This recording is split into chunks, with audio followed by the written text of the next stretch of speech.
Welcome back, happy engineer. I am here today with Lion Goodman. Lion, I am really excited for this conversation. I told you before we hit record, prepping for this and learning about you and your story was so inspiring. So thank you tremendously for making time and being generous with us today to be here.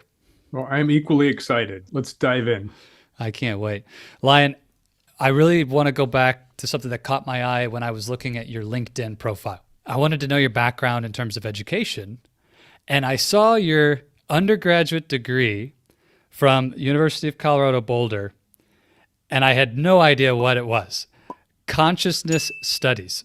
And I was reading what you wrote there. And I was like, wow, this is really interesting. So I'm wondering if you could share with us what is a bachelor's in consciousness studies and how did you end up going there?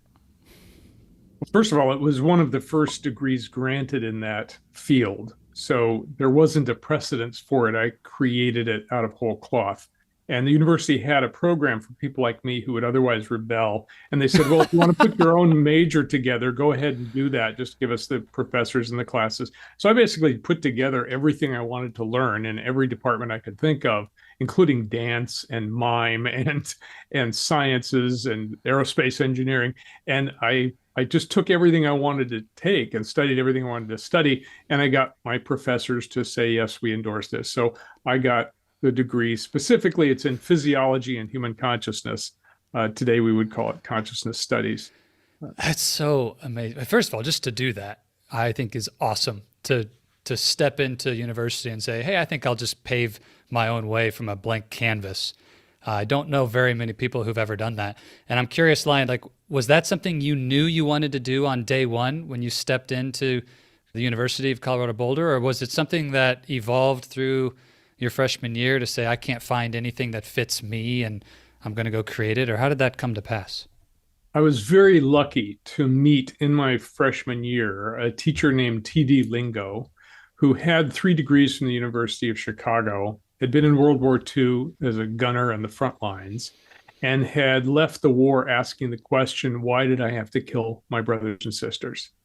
And he went to Wow. the University of Chicago to get that answer. And one of his teachers said, the answer is in the brain. We don't know exactly where, but we know it's somewhere in the brain. So he went and did his own study and had his own consciousness exploration and sort of ecstatic experiences. He built a school in the mountains of Colorado with log cabins and a pump well and no running water. And I attended that school in my first year of college. And he was saying consciousness is the thing we need to study. That's where the answers are. What is it? What is the nature of human nature? What is the nature of human motivation? Why do we do the things we do? Why do we kill each other? And so he opened me up to those big questions of life. And that's when I went back and said, okay, I gotta study everything that fits in this category because it's the most exciting thing I had ever heard. I love that. Maybe it's hard for you to go back to what you were exactly thinking at the time, Lion, but is what you've ended up doing in the decades since then with your life and career, is it anything like what you expected to do with a degree in consciousness studies when you set out on this path? Or has it been something completely different? I don't know. Put yourself back in your college days. What did you think you would be when you grow up doing that work? Well, there's a funny story. So I graduated with this degree after 5 years of being in and out of college, and I sat in on my graduation ceremony. But there was nobody in my department because I was alone. So I just sat randomly in the audience. One of the speakers said, for those of you who are graduating, you will go on to a great job. And I was kind of a rebel, so I yelled out, "Yeah, if you can find a job." And this guy turned around that was standing in front of me and he said, "Are you an engineer?" And I said, "No." He said, "Well, that's why you can't find a job." And he said, turned back around. Oh, oh man, being an engineer and knowing, the engineering leader who's listening right now, I might have been that guy. Sorry, Lion. That was That's right. It was quite a shock. Anyway, nobody was hiring people with degrees in consciousness studies, so I didn't know what the hell to do. And I thought about going back to graduate school or maybe even getting into medical school. but nothing seemed right because had this open mind of Hmm. exploring everything. So I just took a job that I could, which was being in sales. I started selling. Actually started a mail order catalog called the Quintessence Catalog of Consciousness Tools. And since I knew nothing about business, that failed in 2 years. And so then I went on the road selling whatever I could, jewelry and gift items, just to sort of get the travel bug Sure. out of me and explore the world. So I traveled a bunch of states between Colorado and California until I realized I don't know what the hell I'm doing.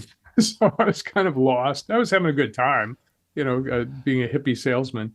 But it wasn't until I picked up a guy whose car had broken down in the Mojave Desert. And after 3 days of traveling with me, he pulled out a gun and shot me 4 times in the head. And that was really the key turning point for my life. Okay. Let's just back up a second here. You're traveling around doing sales, pick up a gentleman, hitchhiker. Where are you when this is happening? You said Oh, Mojave Desert?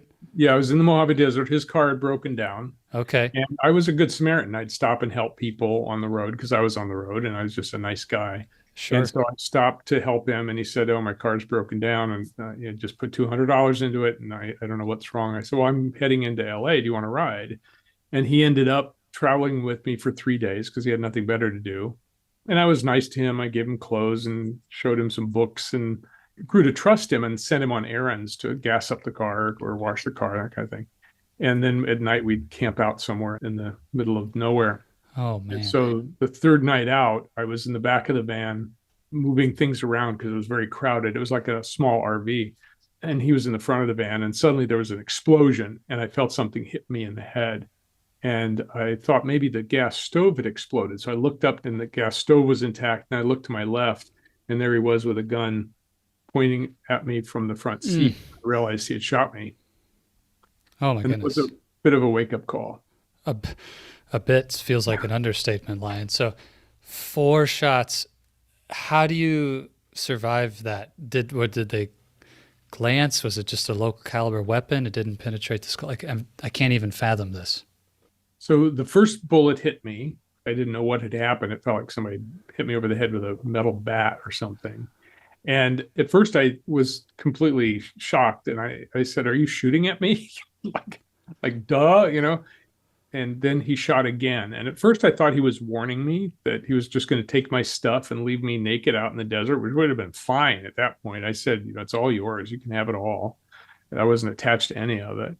And then when he shot again, I realized, no, he's not just warning me, he's going to kill me. Oh my goodness. So at that point, I had to decide, okay, I'm a sitting duck. He's 10 feet away. I can't defend myself. Right. I guess I'm going to die. I guess this is my time. I was 26 years old. And I thought, well, okay, maybe that's why I couldn't see my future. It's because this was my end. And so I began to pray and connect with Source in the way that I had been trained to do. And I was filled with this golden love light. And it was just flowing through me.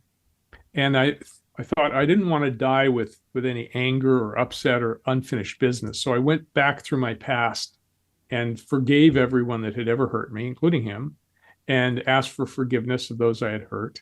And by this time, I was floating outside my body. I was in this golden light. I was looking Oh down at wow. this little van, and he shot again. And the second and third bullets missed me by fractions of an inch. And so I was kind of amused looking down, going, "Isn't that an amusing event that's happening down there?" And I was really in this very expanded state, and both expanded in time and space. And I could see the path of the next bullet coming through, hitting me in the temple and blowing my brains out.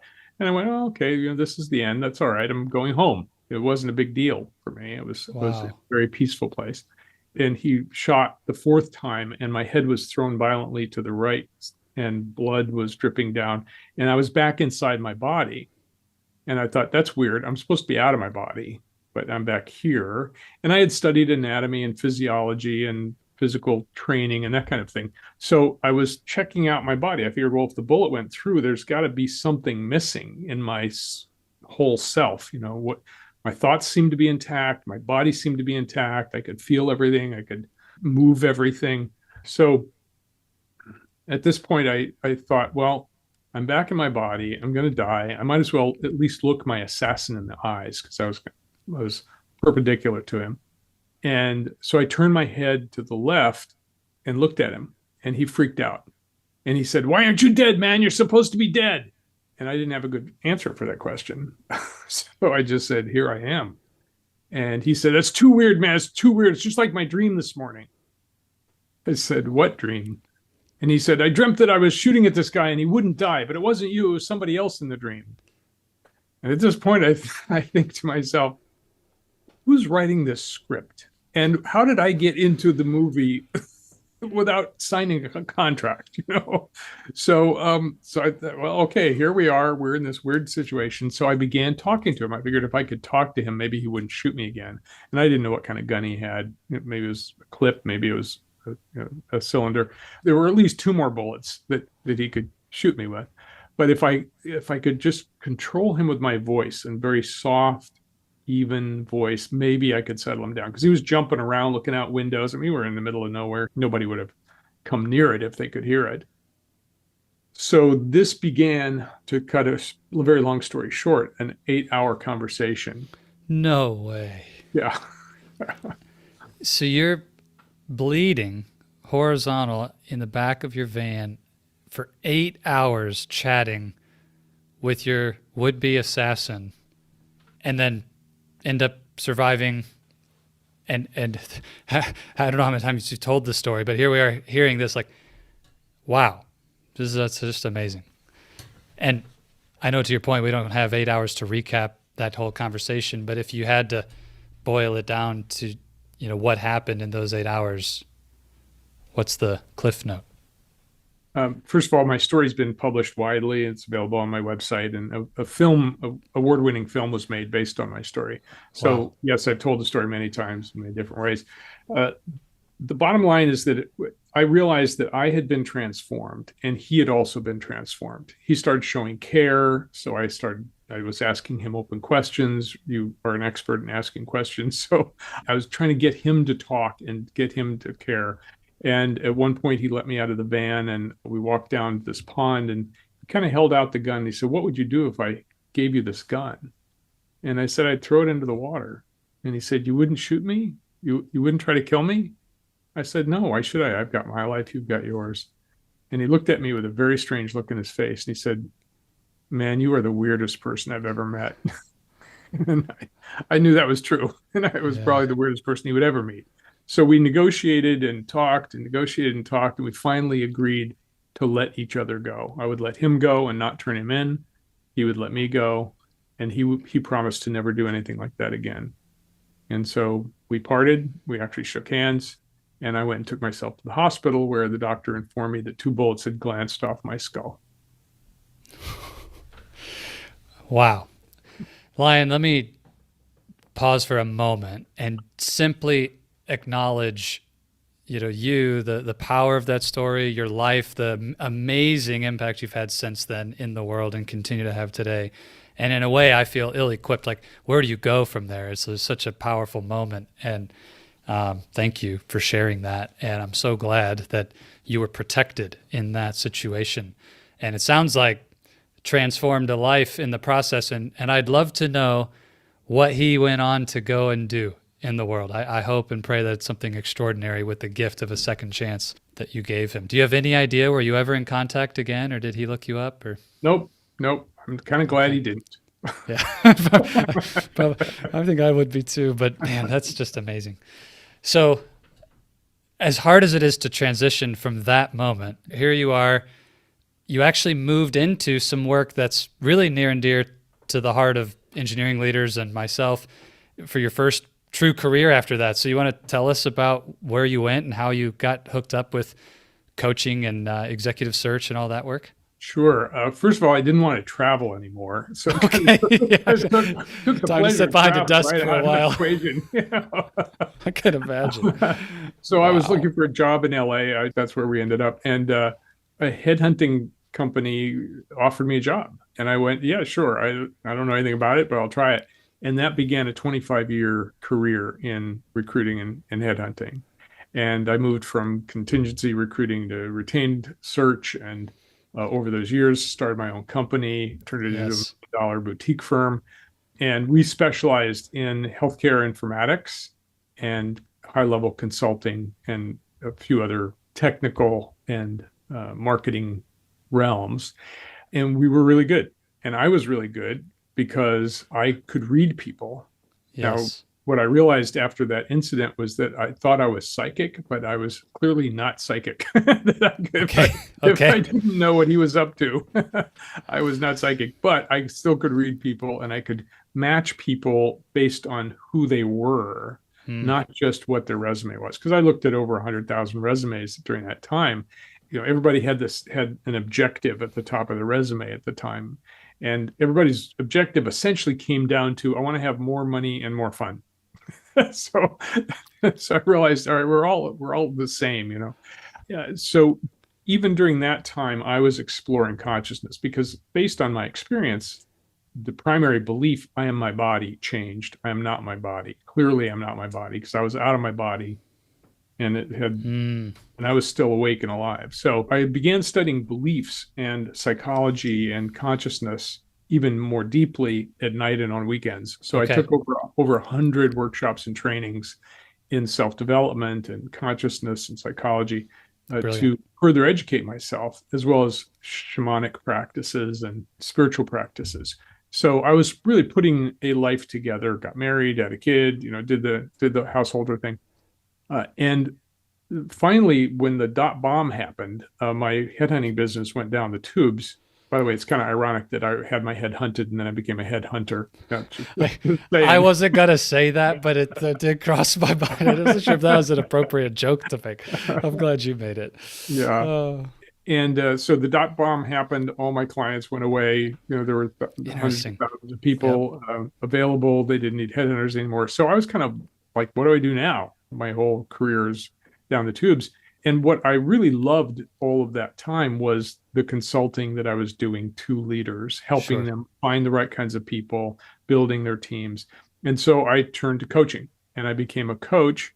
I was using everything I had learned about myself and about consciousness and psychology along with the standard career kind of counseling. And I had a really Yes. big impact on people because some people said, oh, I want to find a job that does this and this. I said, but that's not who you are. And they kind of realized, oh my God, that's not who I am. I'm Yes. just stuck in a loop. During that time, I realized that beliefs were at the core of everything. Now, most people think of beliefs as an intellectual concept or construct, like I believe this or I believe that. And that's not what they are. They're actually the infrastructure of the human mind. In the same way that Mm. neurons are the infrastructure of the brain, beliefs are the infrastructure of the mind. We put together our mind based on the conclusions and the patterns that we identify and hold on to and label in order to survive. So even a baby in the womb is picking up patterns. The baby can recognize the mother's voice when they come out of the womb because they're recognizing the pattern. And this pattern identification system becomes our belief system. But patterns and beliefs are not just ideas or mental constructs, they're made of experience. And our experience is multidimensional. We see, hear, feel, touch, smell. I identify people's energies, micro movements of the face, signals, information. And so the whole nervous system is based on this very wide spectrum of input that we bring in and search for patterns. Yes. The brain likes patterns, so it can sort and find out. And eventually we learn language, which is another belief structure, right, that we can communicate across. And so our work is to clear beliefs. We have to clear them at the multidimensional level, not just the mental level. Hmm. And a lot of belief clearing happens at the mental level. We'll just change your belief. Just believe something else. Yeah. Or Yeah. do this affirmation 100 times and eventually it'll take. But it doesn't, because you have to clear it out completely from the mind in order to free the pattern from the system. So, Lion, let me back up one step. Being an engineer, I really appreciate the precision of your words around this. And I want to come back to a couple of definitions and distinctions for myself and for the engineering leader listening, make sure that we're on the same page. So, a lot of times, what I hear from a more pop culture coaching audience is an interchangeable use of words like your thoughts, your beliefs, an idea, conviction, they kind of merge the whole realm of thought and the nervous system into this one wishy-washy thing, maybe then distinguishing between conscious thought and subconscious or unconscious patterns or processes of your nervous system. So can you come back then and just redraw the boundary for us of what is an idea, which I see engineering leaders especially living in the idea of the intellect and the ideas of our mind, the thinking, versus what is a belief or a belief system? Where's the line? Can you make that clear for us again? Sure. Well, engineers would love clear distinctions. The Yes. problem is that consciousness is what looks at the world and makes distinctions from the world. So when you start looking at consciousness with consciousness, it gets very slippery. It's sort of like when Great point. try to look at a mirror with a mirror, you get one of those infinite regressions, right?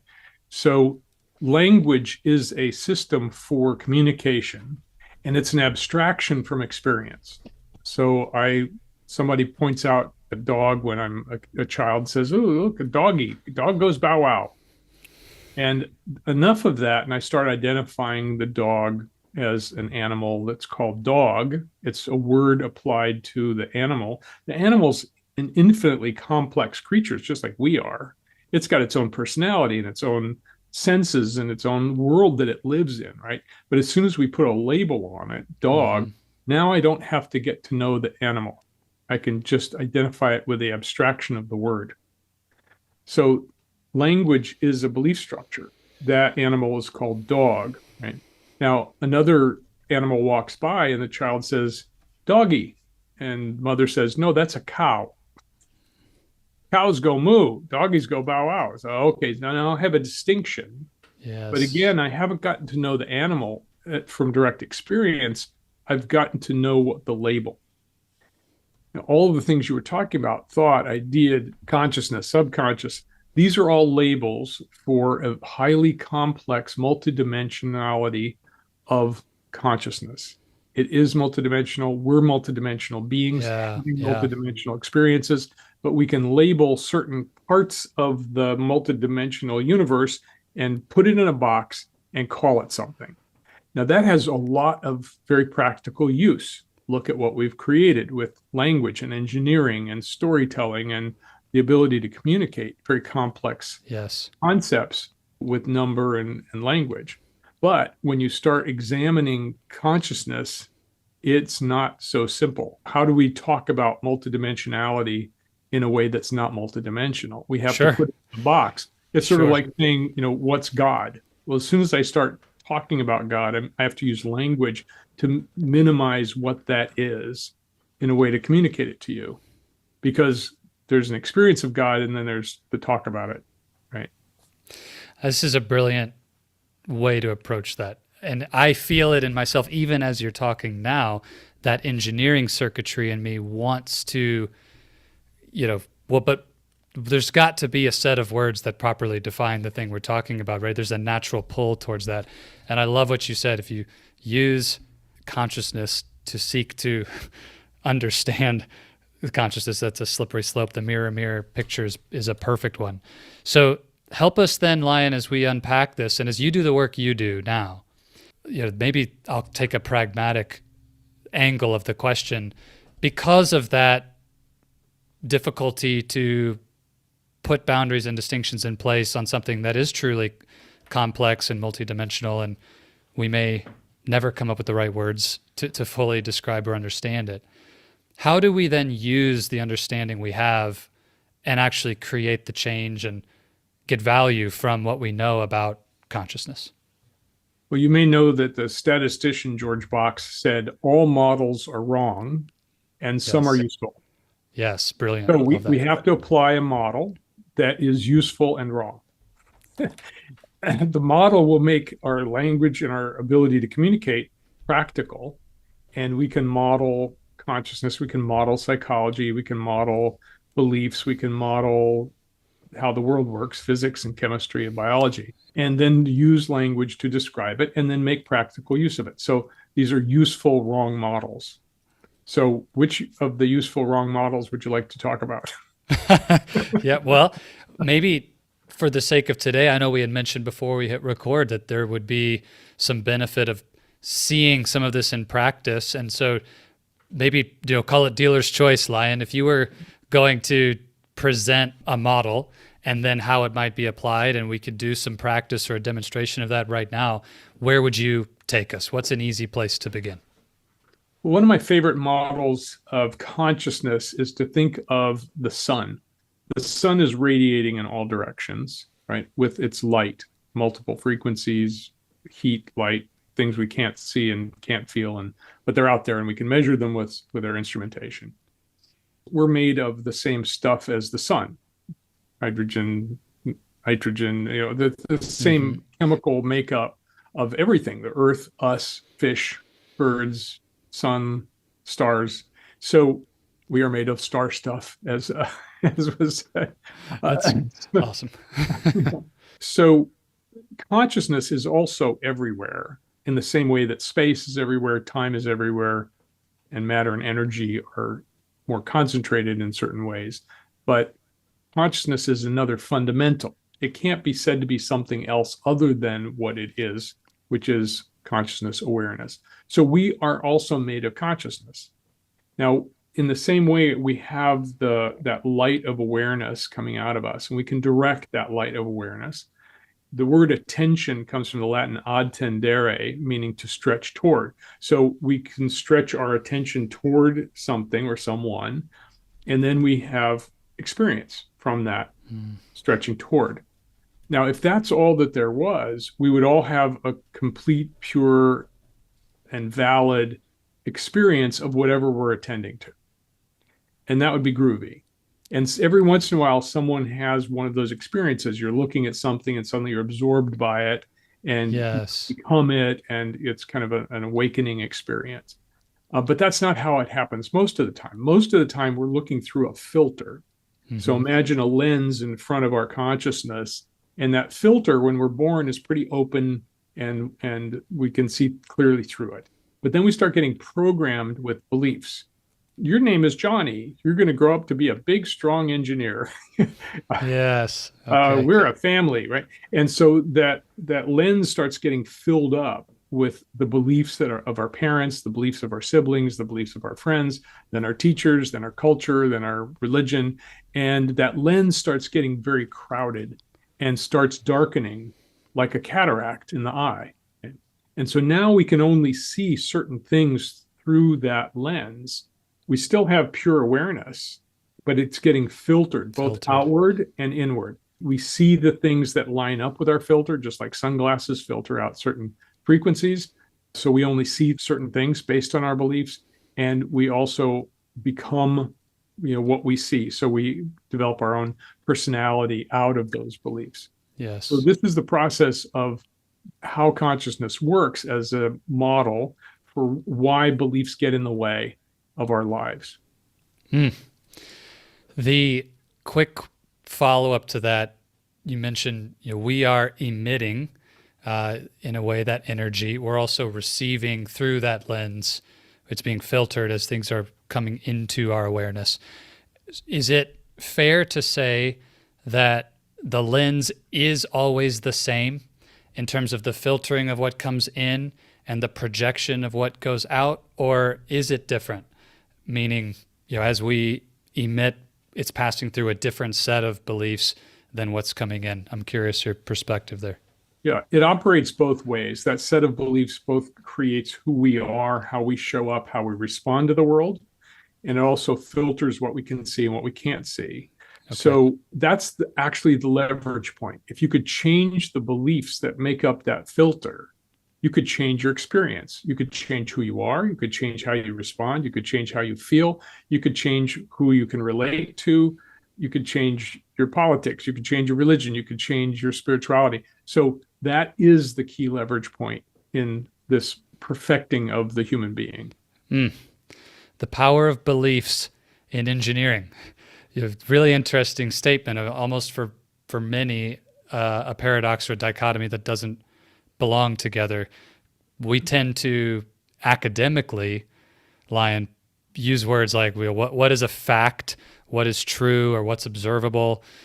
The idea of what do you believe would almost be brushed off as who cares? Like, it's not about what you believe, Lion. It's about what's real. It's about what's true. So help us as engineers to reconcile that idea of the role beliefs play versus the notion of something that is a hard fact or what's real. Can you address that? Absolutely. And I love that question because I am a total fan of science and reproducibility and facts and all that. But from a belief perspective, a fact is a generally accepted belief. Okay. Light can be split by a prism into the rainbow colors. That's a fact, right? We all agree that that can be true. You can reproduce it. So that becomes a fact, but it's a belief. Actually, it only shows us a very tiny fragment of the light spectrum. Our experience is we see the light spectrum, but we don't see all the rest. We're not seeing in the X-ray spectrum or the microwave spectrum, but it's there. Now we know that those things exist and we can create instrumentation to see it. But when you take a fact and you start breaking it apart, it's actually a small bit of belief matter that has formed into or hardened into a fact that everybody shares. Okay. When you start really digging down, you go, oh my God, it's beliefs all the way down. Okay. So, Yeah, I like that. But science has actually taken us out of that old myth-based and belief-based structures of religion and culture. And thank God, if there's a God, thank God it has, because it's given us the world, it's given us this world, right? And so belief, when people talk about beliefs, they tend to talk about religious beliefs or political beliefs that aren't fact-based. Science is a fact-based belief structure. This is how it should work. How many brilliant engineers have said, well, just because it hasn't worked before doesn't mean it won't work this time. Or just because these are the rules, maybe there's a way to break the rules. Or let's invent something that nobody's ever invented before in order to gain more understanding of the universe. Right. So you either have sort of a fixed belief system or you have an open belief system where anything is possible. And now let's figure out how to do it. So you highlighted that the point of leverage is right there. It's beliefs all the way down. We all have our lens.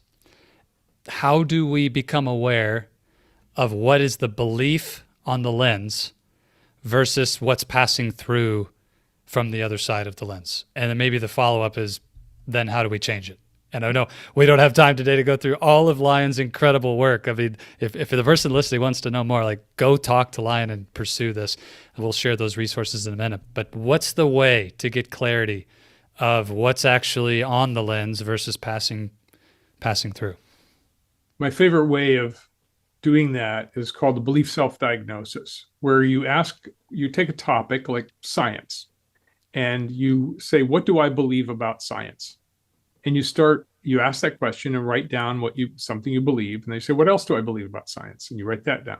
What else do I believe about science? You write that down. And you keep asking the question over and over and over again.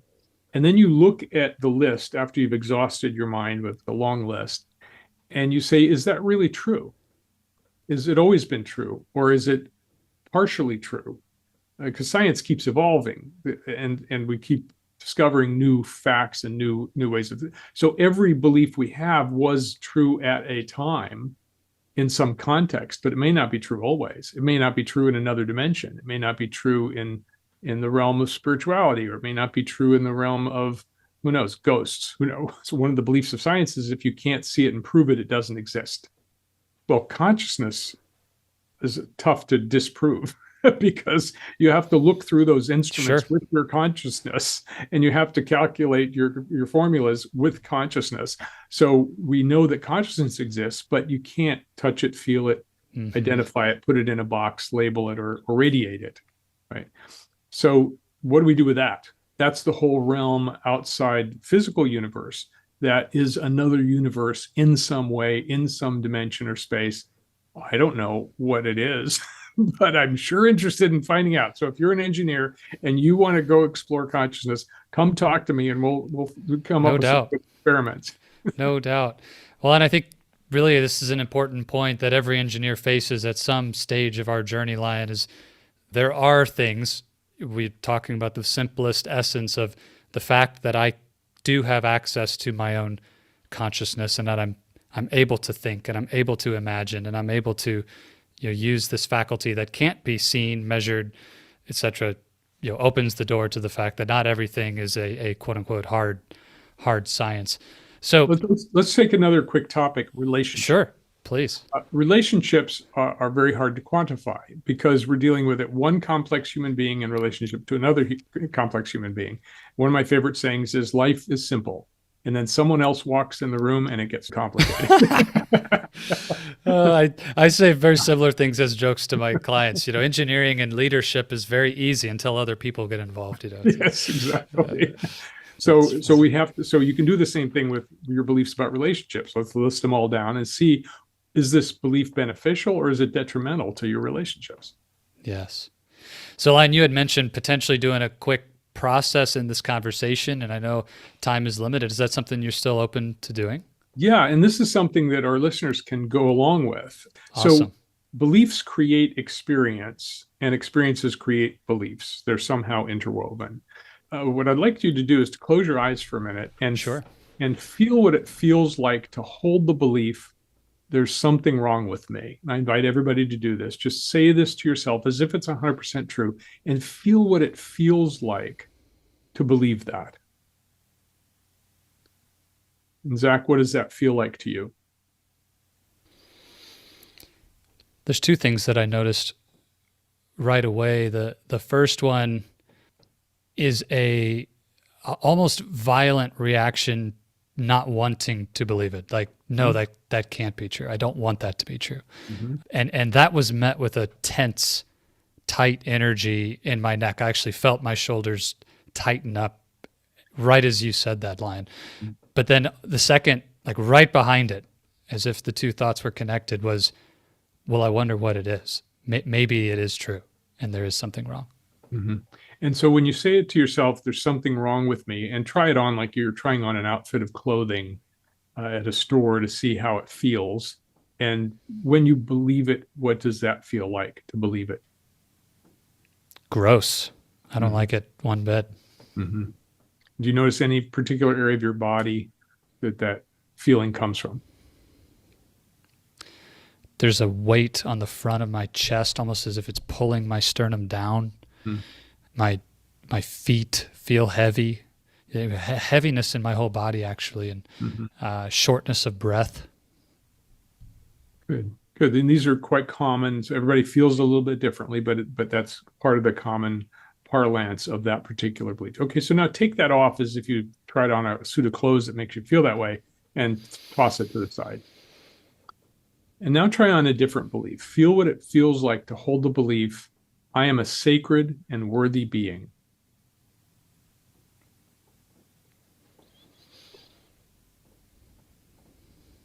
And tell me what that feels like. Yeah, it's an empowering feeling. The picture on the kind of movie screen of my mind, Lion, was more of a robe, a royalty being put on over my shoulders. In my picture, it was put on by God. It's just like, there it is on me and standing tall. I actually noticed right when you said to throw off the other one that it took a nice deep inhale. You might have seen it too. I don't know. Yes. But yeah, there's more energy. There's a source within kind of waking me up. Beautiful. Now you can take that one off if you wish, or you can leave it on if you like it, because you're always at choice about what you believe. And so what you've done is you've demonstrated in a scientific experiment, almost anecdotal at least, that your beliefs create certain experiences. Yeah. And different beliefs create different experiences. So how is this useful? Well, I'll tell a quick story. I walked into a party one night and I was excited about being there. It was going to be a lot of people I knew. And as soon as I walked in the door, I felt weird. I didn't know what the hell was going on. I wanted to run out the door, but I knew about beliefs. I knew about feelings. So I sat down right next to the front door and I closed my eyes. I felt the feeling, because you have to start with feeling it fully, Mm-hmm. then ask, what belief are you? And what immediately came to mind was, I don't belong here. Now, I didn't know what had stimulated that. That was an old belief that I had cleared many years before, but somehow it had gotten re-stimulated.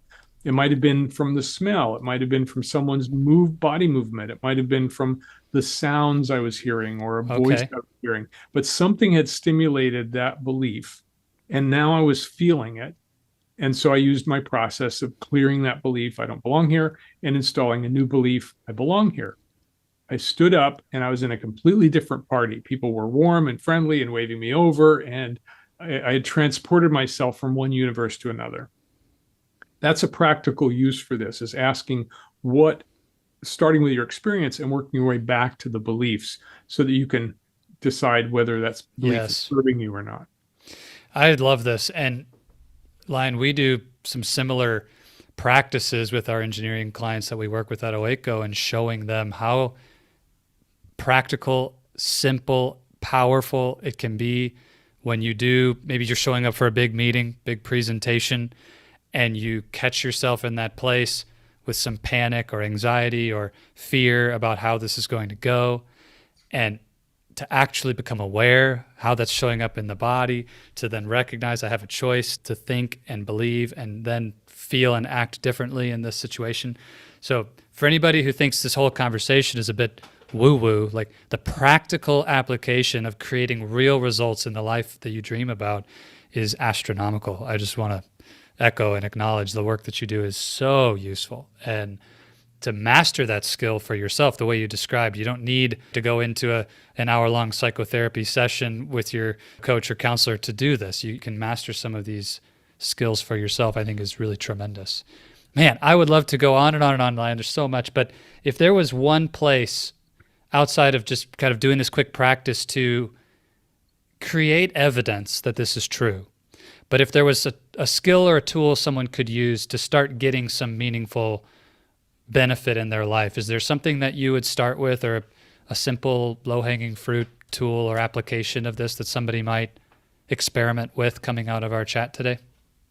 Well, I talked about the belief self-diagnosis process, and I include that in True. my free ebooks, which is a way of getting to know your beliefs, just uncovering and excavating all the beliefs that you've accumulated over your lifetime. And we have tens of thousands of beliefs that we've accumulated. Some are simple and don't have much of a reaction, like that's a cat. Others are about the self and have a big impact, like I'm no good, or I'm worthless, or I'll never succeed. And some are beneficial. I can figure out anything, and with enough study and practice can master anything. That's a very positive belief. Yes. So by excavating and listing all the beliefs you have, you can begin looking at them and sorting them and recognizing which ones are beneficial to you, which ones are neutral, you don't need to move those, and which ones are interfering with your life. And those are the ones you can concentrate on. So that's the easiest process I have. And then you can try on the beliefs just like we just did and feel what they feel like. So you can recognize that feeling. So the next time it happens, you can go, oh yeah, that's that belief. Yes. I'm no good at this. And now I can process that and clear it. I love that. I'll just add to that statement. This does take work.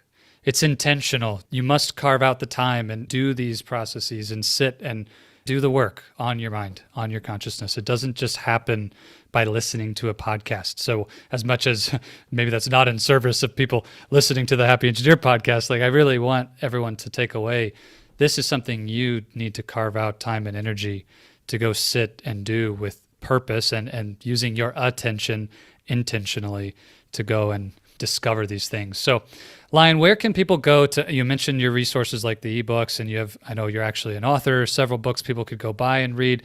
What's the best place for that engineering leader who's with us today to go and plug in and learn more about you, your amazing work, and how they can tap into all this? My personal website is liongoodman.com. And under articles, you can read my near-death story. Actually, at the end, you can watch the movie that was made based on my story. And I have lots of articles and ebooks there. If people are interested in belief change, they can go to clearbeliefs.com. Okay. I cannot recommend highly enough that people go check out this work, because it was super fun and rewarding for me to dig in, and the application is truly limitless in creating the career you want, but also the lifestyle that you want. So, Lion, thanks so much for sharing that with us. We'll put all the links in the show notes for everybody to find quickly and easily. Please go check that out. It's right there for you. Lion, in concluding, I love getting curious with people about questions, because questions lead and answers follow. That's true for engineering. It's true in great coaching and the amazing work that you do. And if someone wants to experience better answers, they want to get more of the good life, so to speak. They want to see these transformations in their beliefs and their life. What would be the best question that you would lead them with today? I like to use the question when I'm in the middle of coaching and someone describes a particular belief or particular situation. My question is, how's that working for you?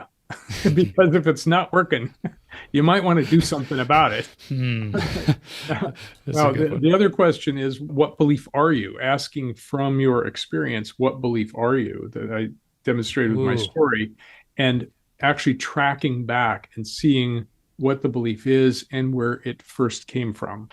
Because every belief came from somewhere, it came from some experience. And by going back to its source, you can actually remember what the situation was that caused you to first believe that. It might have been someone telling you that you're a piece of crap and you're a waste of space.